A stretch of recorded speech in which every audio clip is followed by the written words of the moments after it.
On my wedding day, my sister-in-law arrived shouting in front of everyone, accusing me of stealing her emerald ring.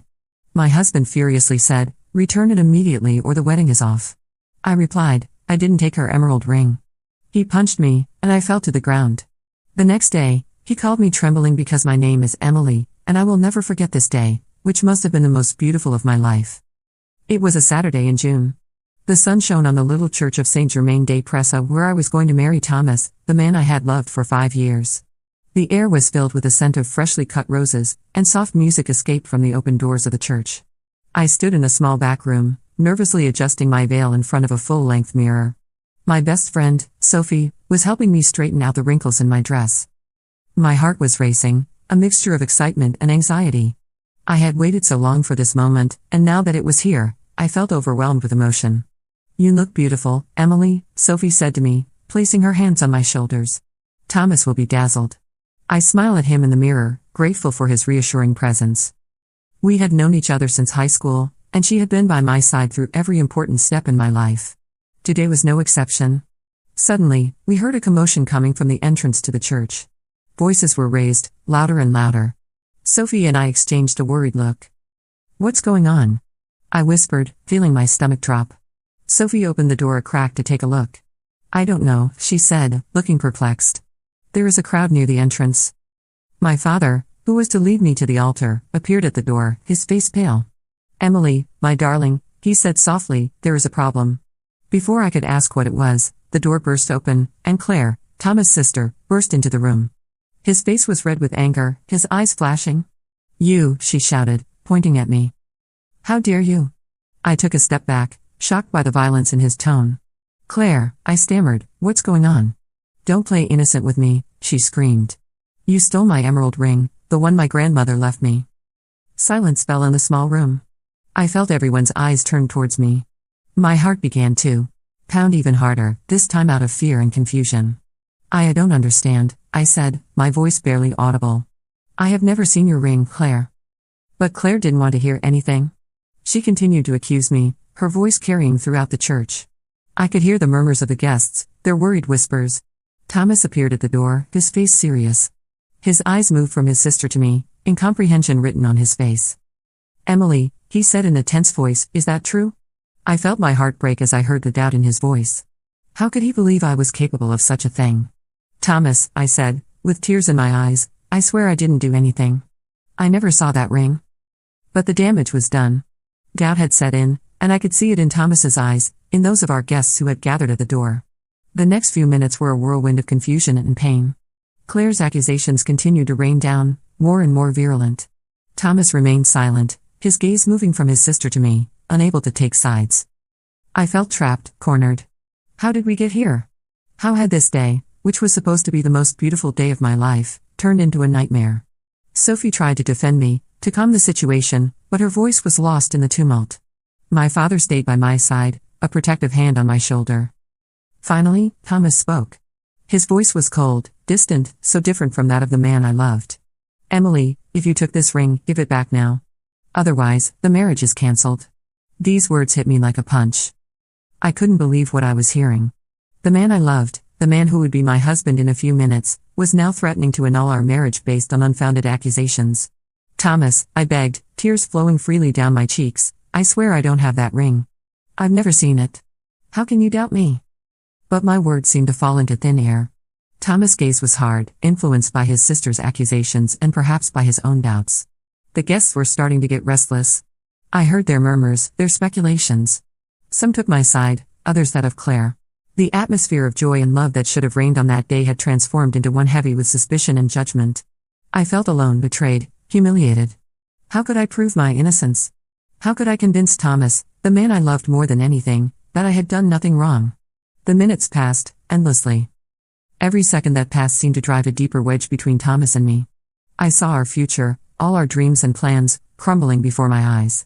Finally, unable to bear this situation any longer, I made a decision. With all the dignity I could muster, I turned to Thomas. "If you can't trust me today," I said in a shaky but determined voice, "then maybe we shouldn't get married at all." A dead silence fell over the assembly. I saw the shock on Thomas' face, but I couldn't back down. I needed him to understand the seriousness of the situation, to realize how much his mistrust was hurting me.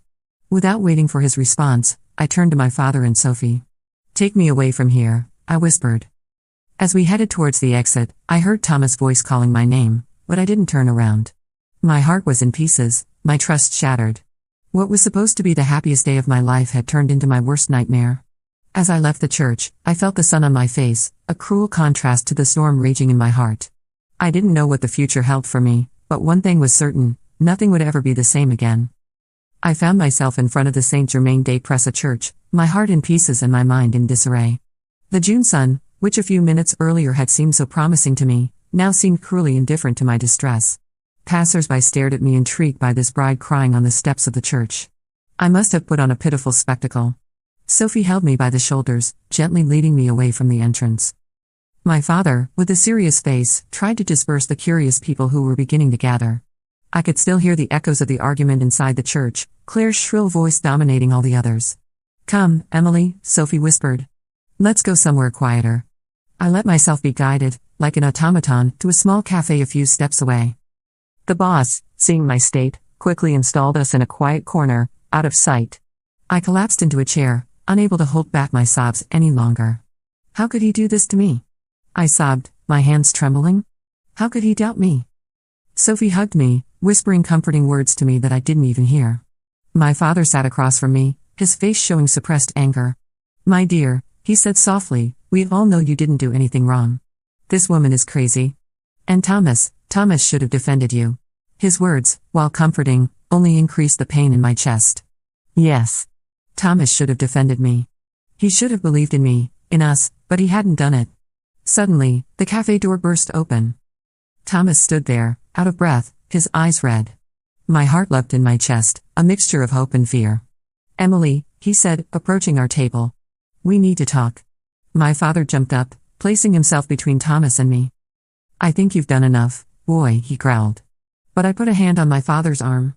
Still, I needed to hear what Thomas had to say. Maybe he would apologize, maybe he would finally believe me. "It's okay, Dad," I said in a weak voice. "Let him talk." Thomas approached, hesitant. I could see the conflict in his eyes, the struggle between his love for me and his duty to his family. "Emily," he began, "I'm sorry about what happened at the church. My sister, she's upset. This ring means a lot to her." I couldn't believe my ears. After everything that had just happened, he was still justifying his sister's actions. "And me, Thomas?" I asked, my voice shaking with anger and sorrow. "Don't I mean anything to you? How could you think I would steal anything?" Thomas looked down, unable to meet my gaze. "I don't know what to think, Emily. My sister is so sure of herself." It was too much.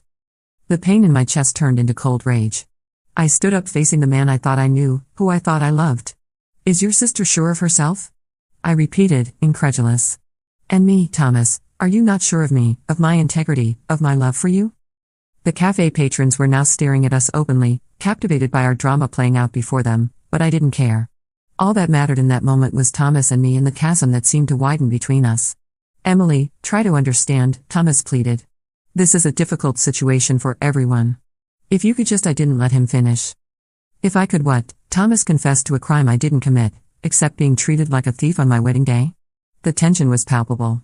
Sophie and my father were ready to intervene, feeling that the situation could degenerate at any moment. It was then that Thomas spoke the words that would change everything. Words I never thought I would hear from his mouth.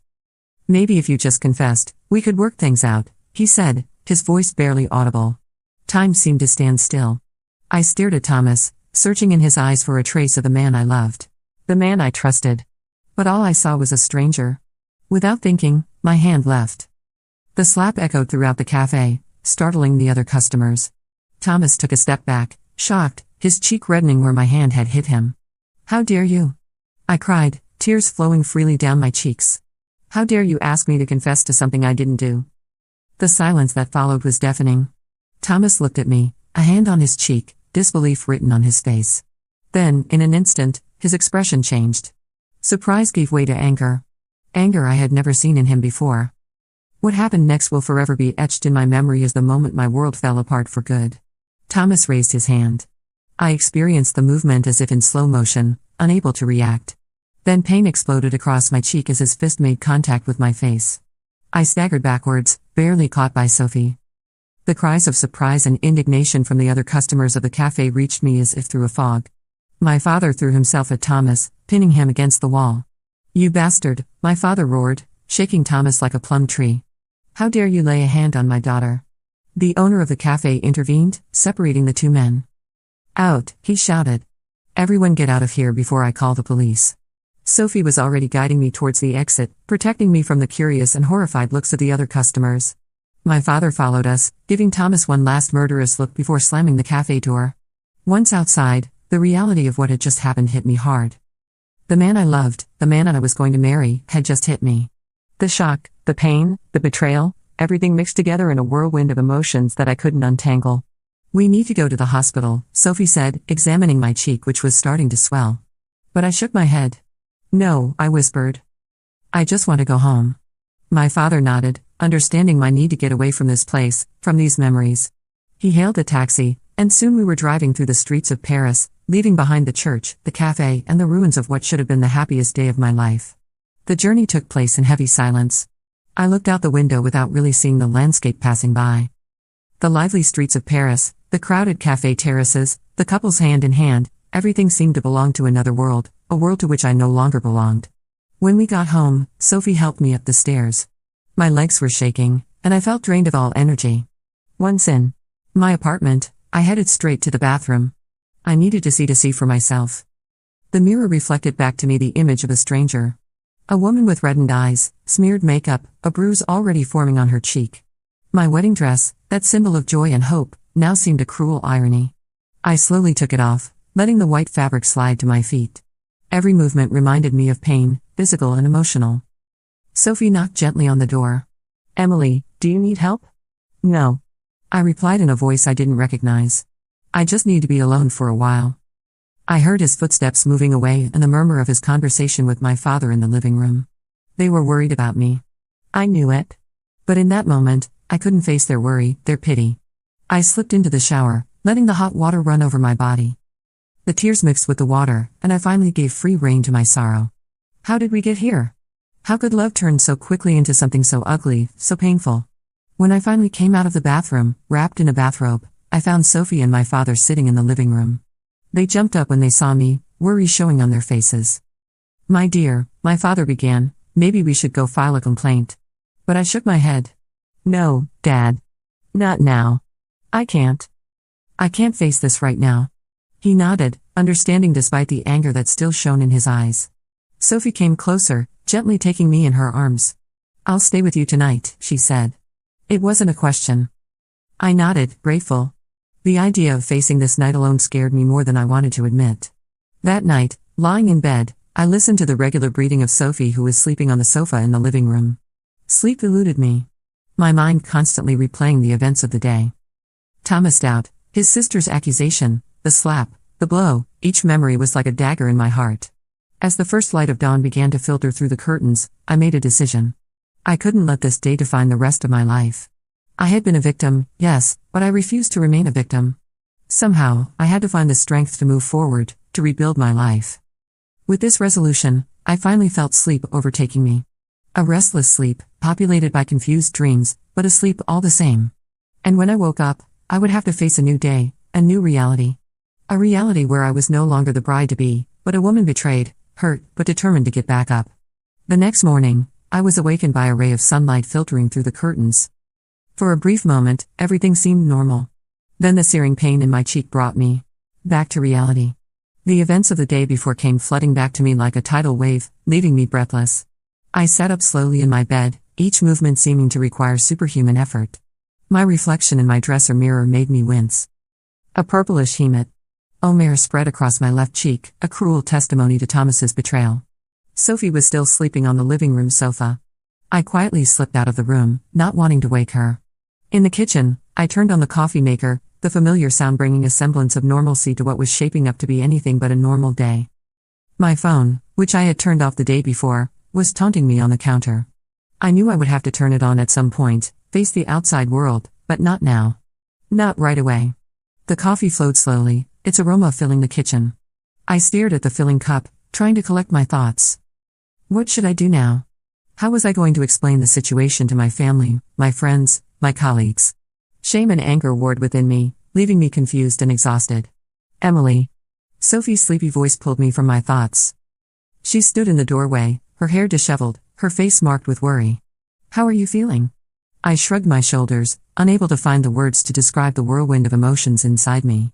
Sophie came closer, enveloping me in a silent embrace. This simple gesture of affection brought back the tears that I had been holding back since I woke up.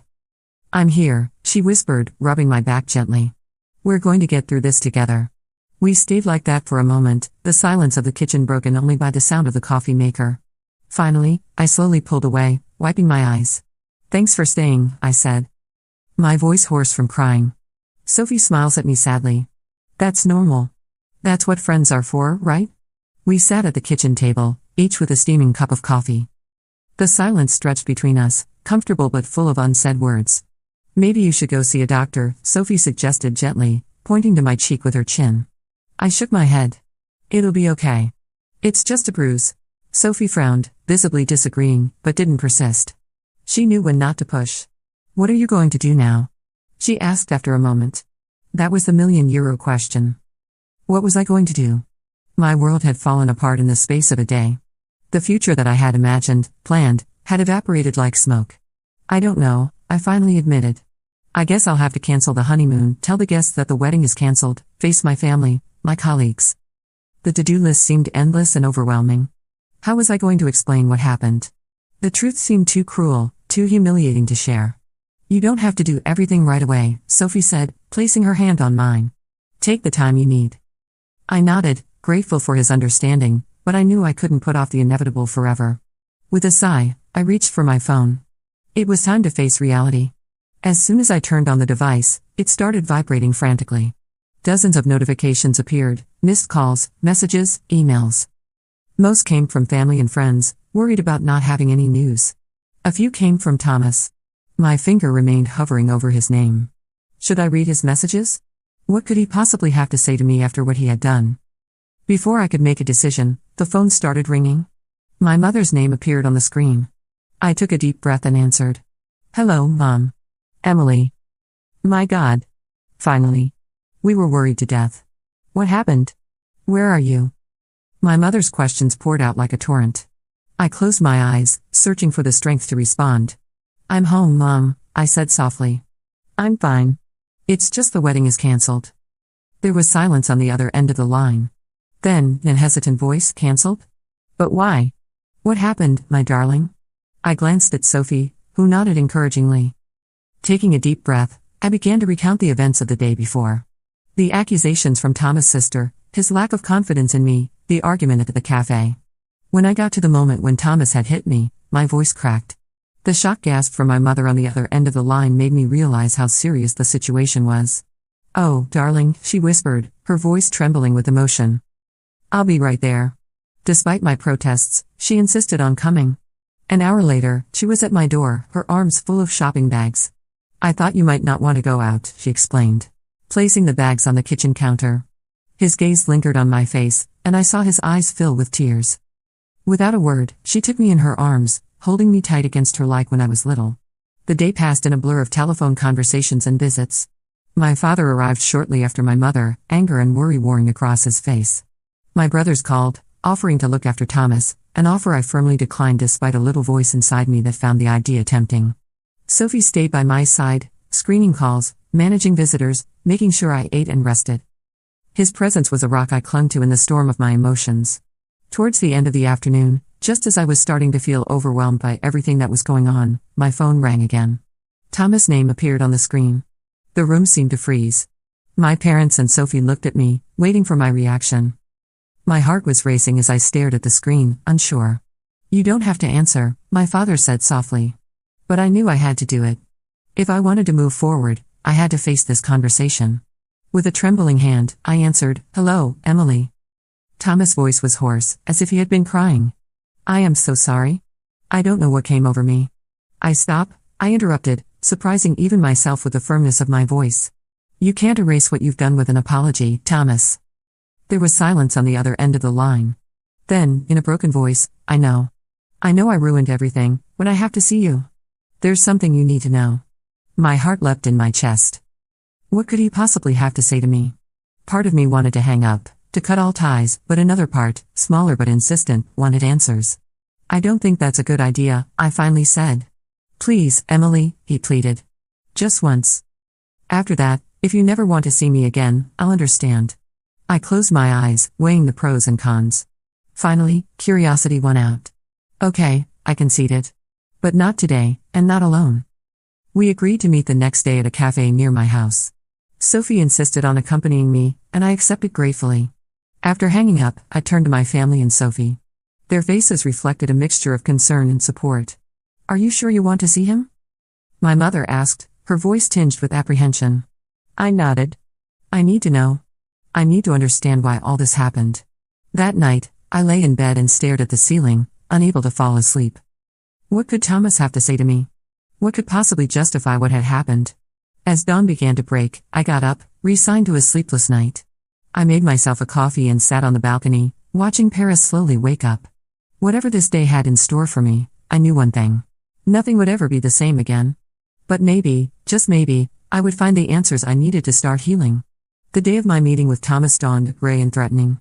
The Parisian sky seemed to reflect my state of mind, heavy with unanswered questions and apprehension.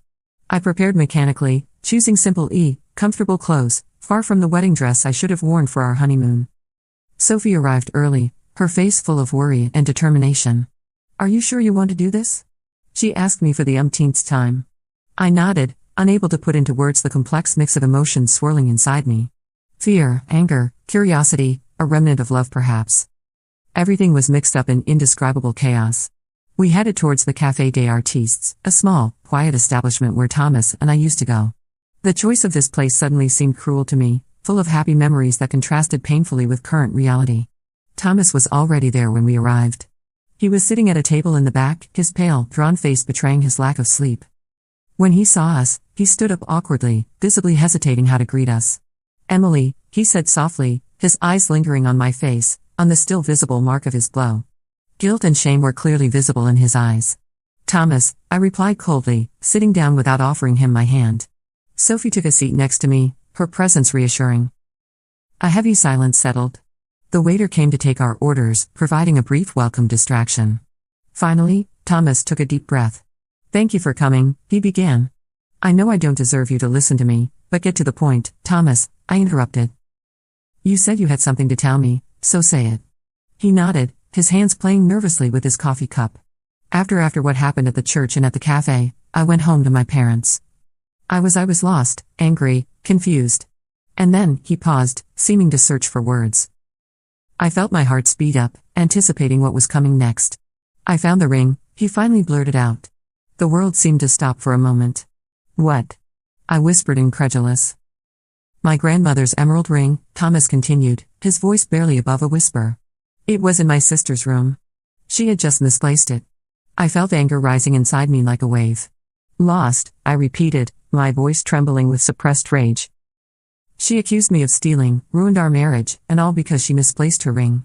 Thomas looked down, unable to meet my gaze. I'm so sorry, Emily. I should have believed you. I should have. Yes, you should have. I exploded, attracting looks from the other customers. But at that moment, I didn't care. You should have trusted me. You should have defended me. Instead, you had me. Words failed me. Memories of the blow resurfaced, reviving the pain and humiliation. Sophie placed a soothing hand on my arm. Calm down, Emily, she whispered. Then, turning to Thomas, and your sister? What did she say when you found the ring? Thomas' face twisted into a grimace of shame. She refused to admit her mistake. She said that she had probably put it there and forgotten, but that Emily could still have taken it and put it back. I couldn't believe my ears. Even in the face of the evidence, this woman refused to admit her wrongs. And you believed her? I asked incredulous. Thomas shook his head vigorously. No. Of course not. I had a huge argument with her. I told her that her behavior was unacceptable, that she had ruined our marriage, our happiness. He paused, running a trembling hand through his hair. I left their house. I haven't spoken to them since. A heavy silence settled at our table. I stared at my coffee cup, trying to digest this new information. Part of me was relieved that the truth had come out, that my innocence had been proven. But another, larger part remained hurt and angry. For what? I finally asked, my voice barely above a whisper. Why didn't you believe me from the start? Thomas looked up at me, his gaze filled with remorse. I wish I had a good answer to give you, Emily. The truth is that I was a coward. I always had trouble standing up to my sister. You know that. And that day, faced with her accusations, I panicked. I should have trusted you. I should have remembered everything we had experienced together, but I left the fear and the doubt take over. His words resonated within me, bringing back memories of our past discussions about his complicated relationship with his sister. How many times had I tried to encourage him to assert himself in front of her? How many times had I witnessed his discomfort at family dinners? That's not an excuse, Thomas continued, interrupting my thoughts. Nothing can excuse what I did. Hitting you, it's unforgivable. I will never forgive myself. I felt tears welling up in my eyes. You're right, I said softly. This is unforgivable. Thomas nodded, accepting my words. I know. I didn't come here to ask you to forgive me, Emily. I just wanted you to know the truth. You deserve at least that. We remained silent for a moment, each lost in our thoughts. Coffee around us continued its activity, the conversations and the noise of the cups forming a strange sound background to our personal drama. What are you going to do now? Sophie asked, breaking the silence. Thomas housed her shoulders. I don't really know. I took a leave at work. I think I need to step back, think about it all. Maybe consult a therapist. I don't want to never again be this man who raised his hand on the woman he loves. His words touched me more than I wanted to admit. Despite everything that had happened, a little part of me was relieved to see that he recognized the gravity of his actions. And you, Emily? He asked softly. What are you going to do? I took a deep inspiration, realizing that I had not really thought about this question. In recent days had been a whirlwind of emotions and reactions, leaving me shortly to think about the future. I don't know, I admit. I guess I will have to officially cancel the wedding, warn the guests, and then there is work. I don't know how I will explain all that. I can help you, proposed Thomas. For the cancellations, to say the least, I hesitated for a moment before nodding my head. Okay. But I prefer that it is Sophie who does the intermediary. I don't think I am ready to have more contact with you for the moment. Thomas nodded. Understanding. Of course. I understand. While our meeting was coming to an end, I felt strangely empty. The revelation of the truth should have given me a feeling of satisfaction, of justice. But instead, I just felt tired. Tired and sad for everything that had been lost. We lifted ourselves, the heavy atmosphere of unsaid and regret. When leaving, Thomas made a gesture as if to touch me, but was delighted at the last moment. I'm really sorry, Emily, he said one last time, for everything. I looked at him, this man I liked, whom I thought I knew. Despite pain and anger, I couldn't help but feel a hint of pity for him. Goodbye, Thomas, I said simply before I diverted me. Sophie and I left coffee, leaving behind not only Thomas, but also the broken remains of what should have been our future together. While we were walking in the streets of Paris, I felt a weight getting up of my shoulders. The truth was finally known. My name was washed with any suspicion. But I knew that the path to healing would be long. Broken confidence, annihilated dreams, physical and emotional pain, all this would take time to heal. However, for the first time since that fateful day in church, I felt a glimmer of hope. Maybe one day, I could look back and see this event not as the end of everything, but as the start of a new chapter in my life. The days following my meeting with Thomas passed through a fog of reflection and introspection. The revelation of the truth about the ring had brought a certain relief, but it had also opened the door to a myriad of questions about my future. Every morning, I woke up with a feeling of emptiness as if I floated in a space between my old life and a new one that I could not yet imagine. Sophie, faithful to her promise, took care of the logistics of the cancellation of marriage.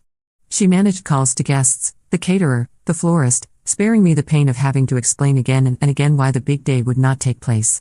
I was infinitely grateful to her. Even if each time she made me a report, I felt my heart tighten a little more. One morning, when I took my coffee on the balcony of my apartment, looking at Paris to wake up, my phone vibrated. It was a message from Thomas. I started therapy. I know it doesn't change anything I did, but I wanted you to know. Take care of you, Emily.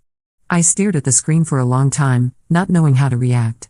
Part of me was relieved that he was looking for help, recognizing that he had problem solving. Another game remained suspicious, wondering if it was not just an attempt to regain my sympathy. This message was the catalyst I needed to start thinking seriously about my future. You know, Emily, he said, I think you should consider extending your trip. I had laughed, thinking he was joking, but his gaze was serious. I'm serious, he continued. I have a friend who runs a diving center in Thailand. He is looking for someone to help him with administration and communication.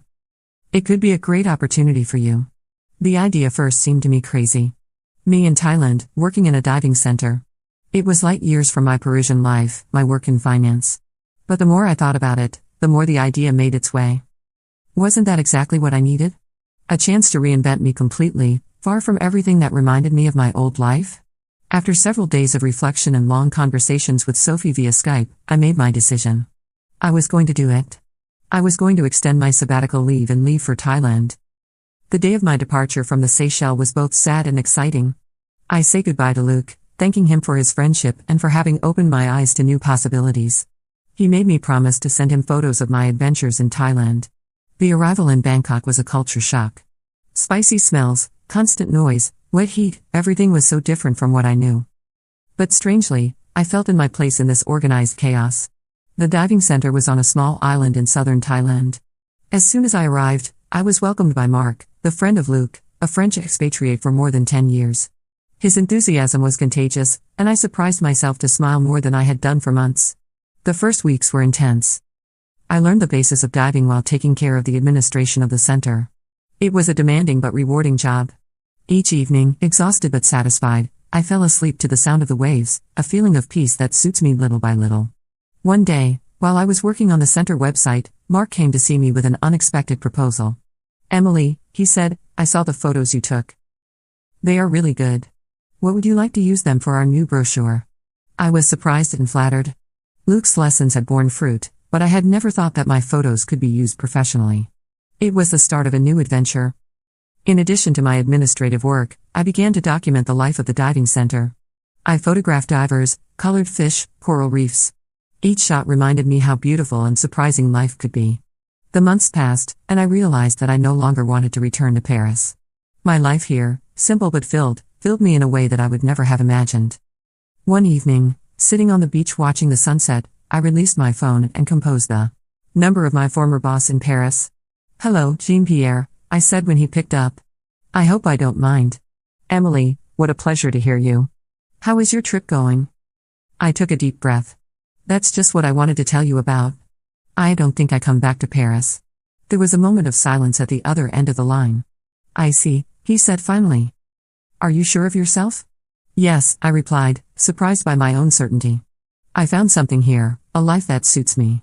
I know it's unexpected, but Emily, he interrupted me gently, you don't have to justify yourself. I am happy for you. You deserve this happiness. His words touched me deeply. After hanging up, I remained long to contemplate the ocean, reflecting on the path traveled. The next day, I called my family and Sophie to tell them my decision. They were surprised, of course, but also incredibly understanding and supporting. You look happy, darling, said my mother. That's all that matters to us. Sophie, faithful to herself, was already planning her visit.